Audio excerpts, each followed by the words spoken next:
My sister stood up at the family dinner table in front of everyone we knew, smiled that smug smile of hers, and announced, "The hospital did send your surgery date last week, Elena. But I used that money to clear off something way more important than your health." The entire room erupted in laughter. Supportive, mocking, dismissive laughter. Like my life was a joke. Like the surgery I desperately needed was just some inconvenience I'd been exaggerating. I looked around at these people, my own family, laughing at my pain, celebrating my sister's cruelty. And I said one word. "Okay." Then I walked out. They thought they'd won.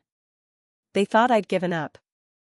They had absolutely no idea that within 24 hours, every single one of them would be on their knees begging me for mercy I had no intention of giving. I'm Elena, and this is the story of how my family tried to sacrifice my health for my sister's greed, and how I made sure they paid a price they'll never forget. Let me take you back 11 months before that dinner, because you need to understand the full scope of what was happening. I was diagnosed with a severe spinal condition that required urgent surgical intervention. Not something cosmetic. Not something optional. Critical surgery that, if delayed beyond 12 months, would result in permanent nerve damage and potentially leave me unable to walk without assistance for the rest of my life. The neurologist was clear: you have a window. 1 year, maximum. After that, the damage becomes irreversible. I was 31 years old, and I was facing the possibility of permanent disability if I didn't act fast. The surgery wasn't covered entirely by insurance. There was a substantial deposit required up front, nearly $25,000, before they'd even schedule the procedure. I had good insurance, but it had limitations, and this fell into a gap that required significant out-of-pocket payment. So I did what I'd always done. I worked. I took on extra freelance projects on top of my full-time job. I worked weekends, nights, every spare moment. I canceled the vacation I'd been planning. I stopped eating out, stopped buying anything that wasn't essential, lived as lean as possible. Every single dollar went into a dedicated healthcare savings account I'd set up specifically for this surgery. What my family didn't know was how serious this was. I'd kept it relatively quiet because I didn't want to worry anyone, and honestly, because I'd learned over the years that my problems were never quite as important to them as I hoped they'd be. My sister, Nicole, lived with me. Had been living with me rent-free for 3 years at that point. She'd moved in after a bad breakup, claiming she needed time to get back on her feet. 3 years later, she was still there, contributing nothing to rent, utilities, or groceries. I paid for everything. I didn't mind at first. She was my sister. Family helps family. That's what I'd been taught. But 3 years of supporting another adult completely while she spent her entire salary on designer clothes, expensive brunches, and weekend trips was wearing thin. I'd also been covering other family expenses for years. My mother's car repairs. My brother's student loan payments when he was between jobs, which seemed to be a permanent state. I'd even co-signed on a renovation loan for the family house, a loan I was making payments on even though I didn't live there and wouldn't benefit from the improvements. I was the family bank. The reliable one. The one who always came through. And because I never complained, because I kept working and paying and supporting, they just assumed I had unlimited resources and unlimited willingness to sacrifice myself for them. The healthcare account I'd set up was supposed to be protected. I'd specifically structured it as a restricted medical savings account, requiring dual authorization for any withdrawals over $1,000. My name and the hospital's verification. That was it. No one else should have had access. But I'd made one critical mistake. When I'd set up the account, the bank required an emergency contact. Someone who could access the funds if I was incapacitated and unable to authorize medical payments myself. It made sense at the time. If I was unconscious in a hospital, someone needed to be able to pay for my care. I'd listed Nicole. My sister. The person I trusted most in the world at that time. I had no idea she'd been planning to use that access for something else entirely. 2 weeks before the family dinner, I received a notification from the hospital. My surgery had been scheduled.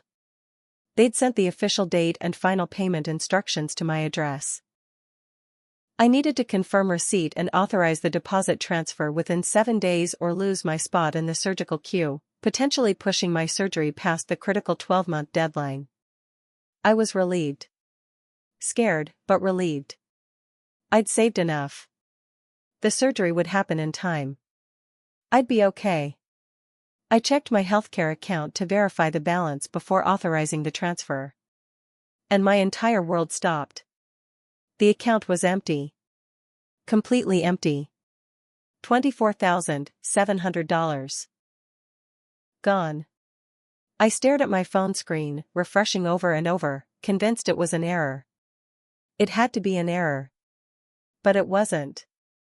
The transaction history showed a single withdrawal, dated 4 days earlier. Authorized by Nicole using the emergency contact provision. My hands were shaking so badly I could barely navigate to the transaction details. The withdrawal memo read, "Emergency medical necessity." But the funds hadn't gone to any hospital or medical facility. They'd been transferred directly to Nicole's personal checking account. I called her immediately. She didn't answer. I called again. And again. Nothing. I texted her asking where my surgery money was. No response. I drove home, my vision blurring with tears of panic and rage. This wasn't just theft. This was my life. My health. My future mobility. She'd stolen my ability to walk. When I got home, Nicole wasn't there. I went to her room and started looking for anything that might explain what she'd done with the money. That's when I found the documents. Hidden in her desk drawer were contracts and correspondence related to a private real estate investment she'd made with a business partner I'd never heard of. She'd put down a deposit on some speculative property development deal months ago, promising a full payment by a specific deadline. That deadline had passed 2 weeks ago, and the partner was threatening legal action for breach of contract. The amount she owed? $25,000. Almost exactly what she'd stolen from me.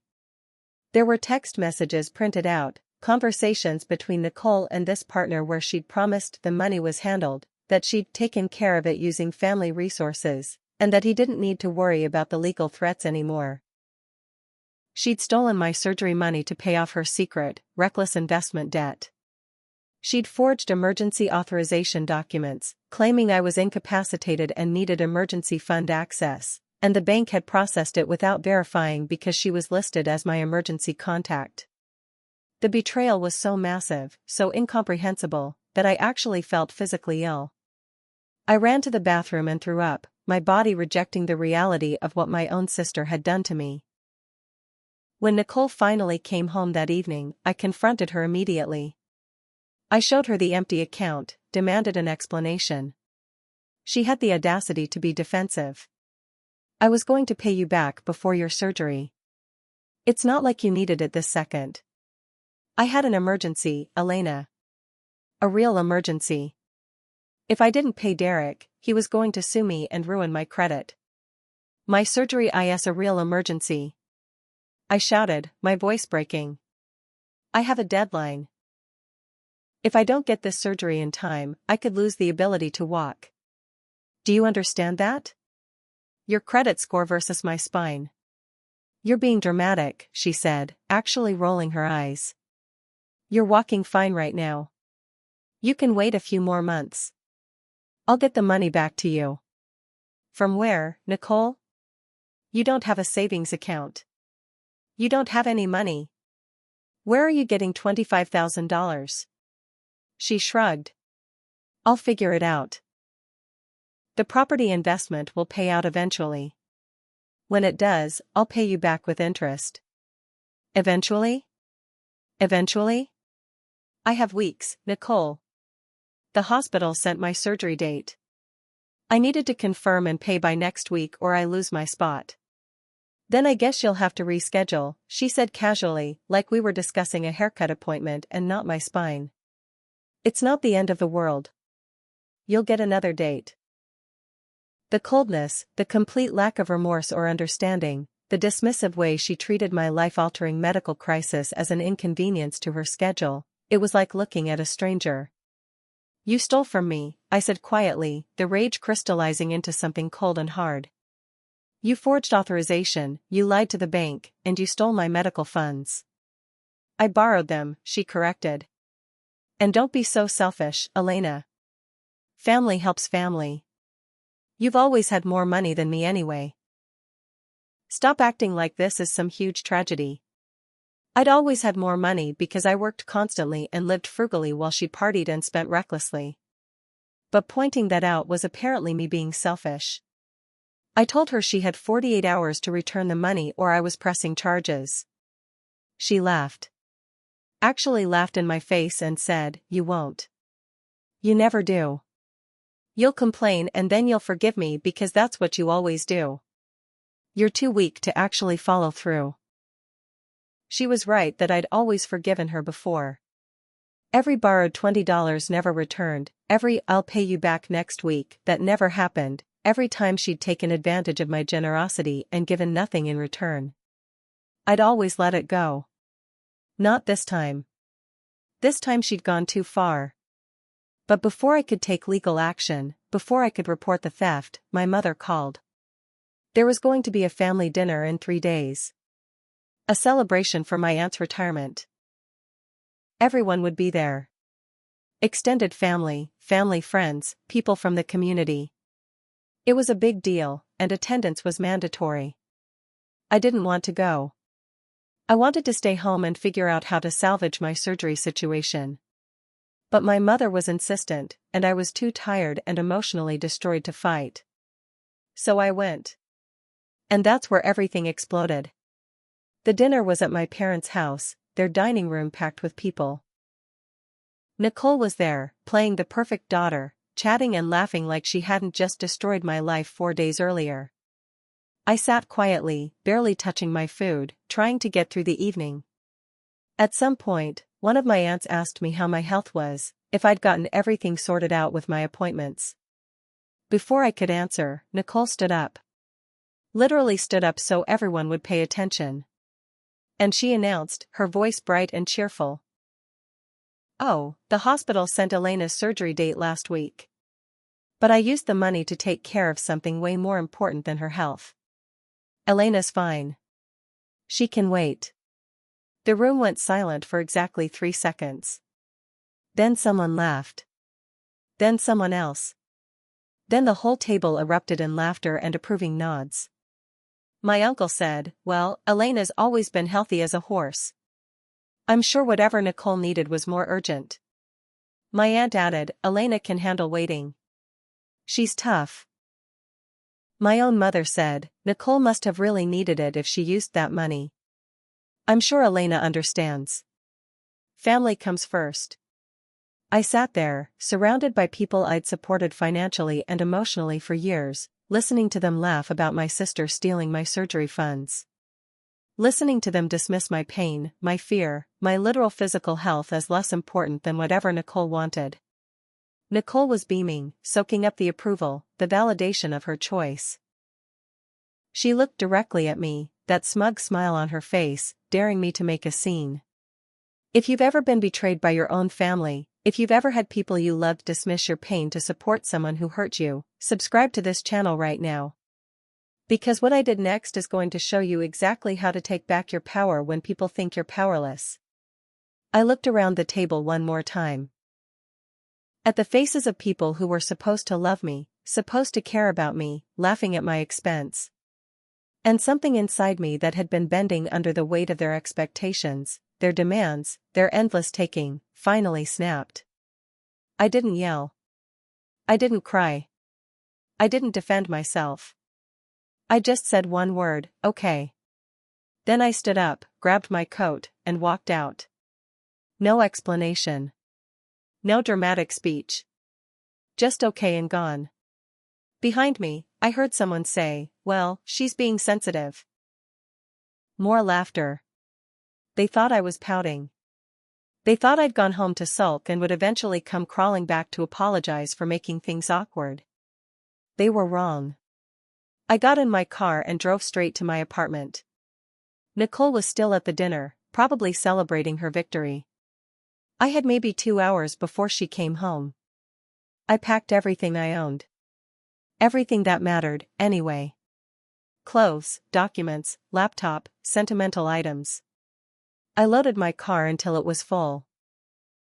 Then I left my key on the kitchen counter with a note, 30-day notice.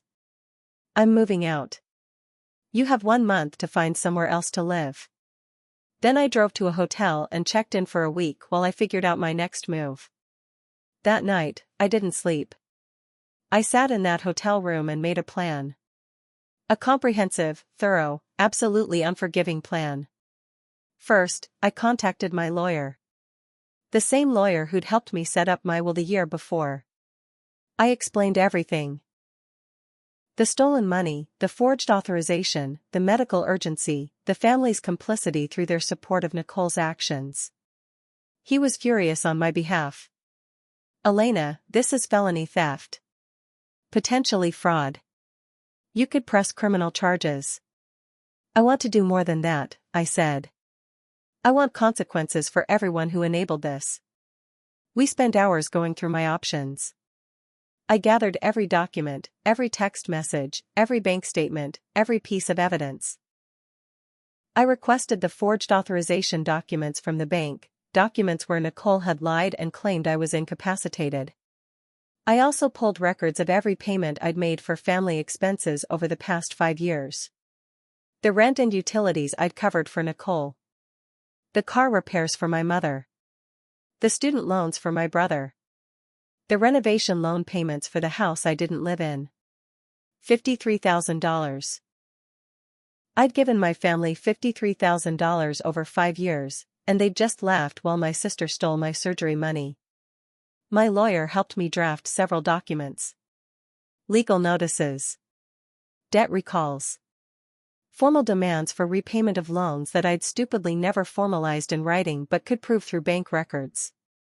For Nicole specifically, we filed a formal criminal complaint for theft and fraud. We also sent notice to her business partner, Derek, informing him that the money Nicole had paid him was stolen, obtained through fraudulent means, and that he could be considered in possession of stolen property if he didn't cooperate with the investigation. For the renovation loan, I contacted the lender and provided evidence that I'd been making payments on a loan for a property I didn't own and didn't live in. Payments that were supposed to be shared by the family but had fallen entirely on me. I requested immediate removal from the loan and demanded the family either refinance without me or face default. For my mother's car, I pulled the repair records showing I'd paid for over $8,000 in repairs over 3 years. I sent a formal invoice for repayment. For my brother, same thing. Documented student loan payments, formal demand for repayment. I also hired a financial investigator to audit the healthcare account theft and provide an official report of the fraud for legal purposes. Then I scheduled everything to hit at the same time. All the notices, all the demands, all the legal documents, delivered simultaneously at dawn the next morning. I wanted them to wake up to the consequences of their actions all at once. That night, I finally contacted the hospital. I explained my situation to the patient advocate office, something I hadn't even known existed because Nicole had been intercepting my mail for months, including information packets from the hospital. The advocate was incredibly sympathetic. They connected me with an emergency medical fund designed exactly for situations like mine, patients who had medical emergencies and financial crises. Within 48 hours, they'd approved assistance that covered the majority of my deposit. I'd still need to pay some out of pocket, but it was manageable. My surgery was rescheduled, still within my deadline. I was going to be okay. Physically, at least. Emotionally was another story. The next morning, the hammer dropped on my family. Nicole received a formal criminal complaint delivered by a sheriff's deputy. Theft, fraud, forgery. The deputy also served her with a civil lawsuit for the full amount plus damages. Derek, her business partner, received notice that he was potentially in possession of stolen funds and needed to cooperate with investigators or face his own legal consequences. Within hours, he'd turned on Nicole completely, providing statements about how she'd told him she was using family money and had authorization. My mother received a debt recall notice for the car repairs. $8,300, payable within 30 days or I'd file a civil judgment. My brother received the same for his student loans. $11,200. The renovation loan lender received my formal request for removal, triggering an immediate review of the loan. When they discovered the family had misrepresented the payment structure and that I'd been covering the majority of payments, they demanded immediate refinancing or the loan would be called due in full. Every single person who'd laughed at that dinner table woke up to legal and financial consequences they never saw coming. My phone started ringing before 8 a.m. My mother, panicked and crying. My brother, angry and defensive. Nicole, screaming obscenities and threats. I answered none of them. By noon, they'd shown up at my apartment. But I wasn't there.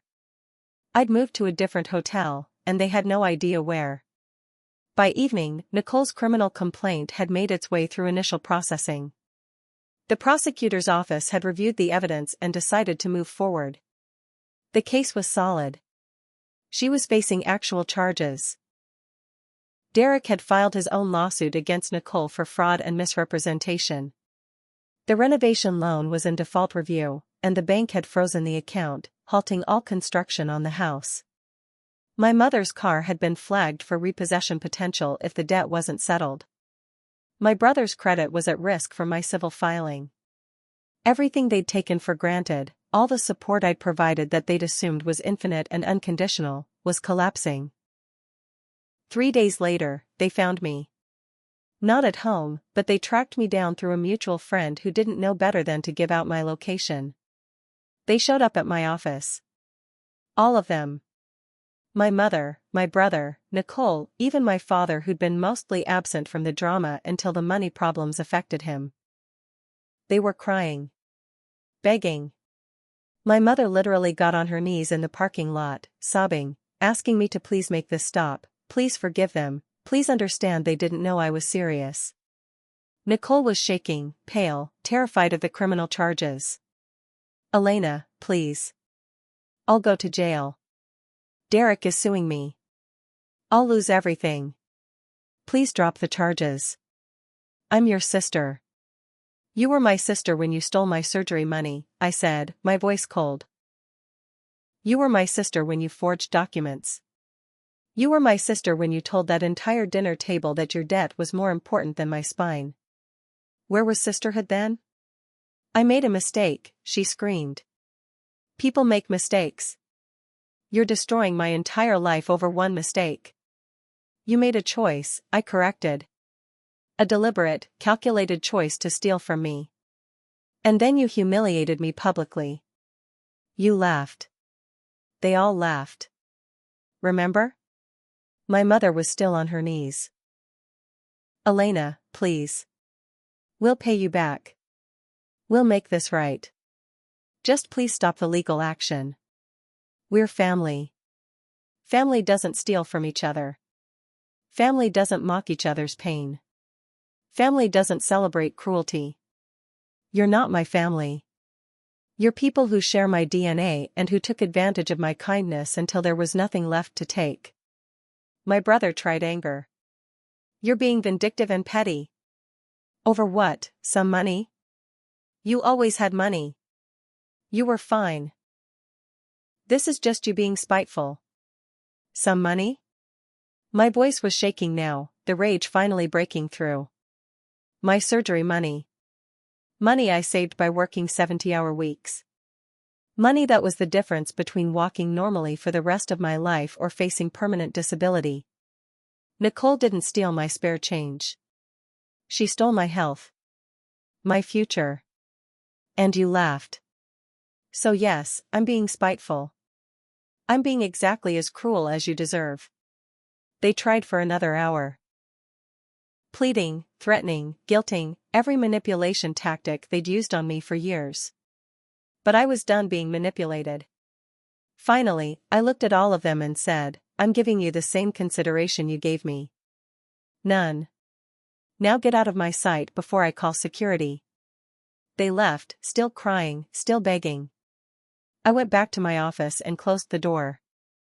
That night, I sent one text message to the family group chat I was about to leave: "Hope you aren't hurt. Oh wait, I don't actually care. Enjoy the consequences." Then I blocked every number, every social media account, every possible way they could contact me. The legal processes moved forward. Nicole was formally charged. She ended up taking a plea deal that included restitution, probation, and community service.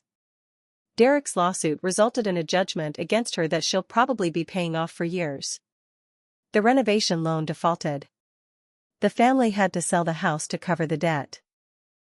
My name was removed from all obligations, my credit protected, but theirs was destroyed. My mother and brother both eventually paid back portions of what they owed, though not the full amounts.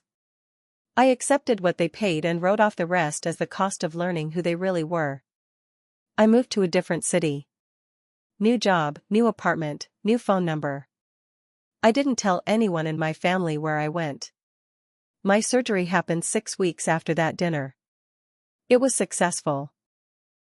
I'm recovering well, and my prognosis is excellent. I'll walk normally for the rest of my life, no permanent damage.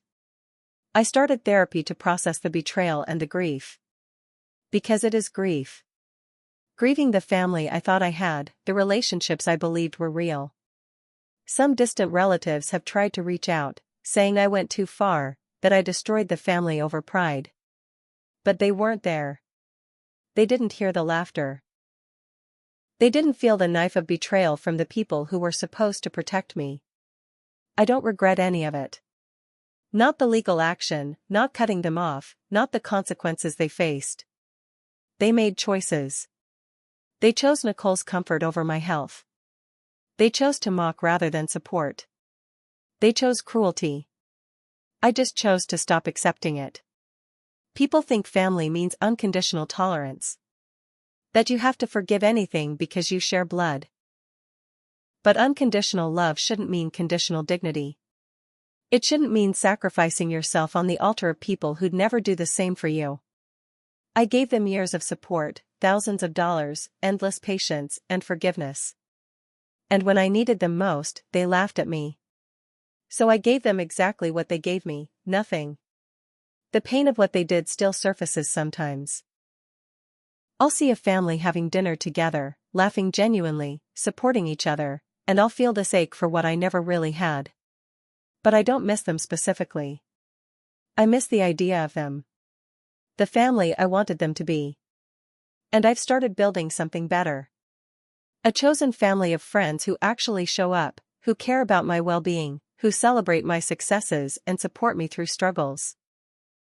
People who would never steal from me, never mock my pain, never laugh at my suffering. That text I sent, "Hope you aren't hurt," was petty. I know that. But it was also true.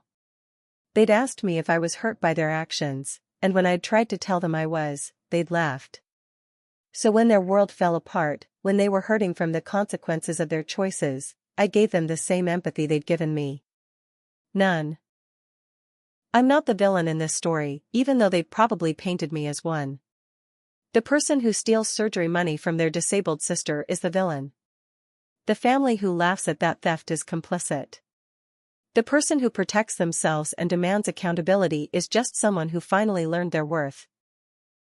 If you're in a situation where family is taking advantage of you, where your needs are always secondary, where your pain is dismissed and your generosity is exploited, I want you to hear this: you don't owe them your destruction. You don't owe them unlimited chances to hurt you. You don't owe them forgiveness for unforgivable things. Boundaries aren't cruelty. Consequences aren't revenge. Protecting yourself isn't selfishness. Walk away if you need to. Press charges if you need to. Cut them off if you need to. Your health, your safety, your future, those things matter more than maintaining the illusion of family harmony. They had one job that night, to be horrified that Nicole stole my surgery money. To support me, comfort me, help me figure out how to fix the situation. Instead, they celebrated her. They validated her. They told me my health didn't matter. So I showed them what actually not mattering looks like. And I sleep just fine at night. Now I want to hear from you. Have you ever had family betray you when you needed them most? Have you had to choose between your well-being and family expectations? How did you handle it? Share your story in the comments below. Let's build a community of people who refuse to be doormats, who know their worth, who understand that family titles don't excuse toxic behavior. And subscribe to this channel because I'll keep sharing stories about boundaries, self-respect, and the courage it takes to choose yourself when everyone else expects you to sacrifice yourself. Turn on notifications. This is your space. Your story matters. And you deserve better than people who laugh at your pain. This is Elena, and I'm telling you, you are worth protecting, even from family. Especially from family. Don't ever let anyone convince you otherwise.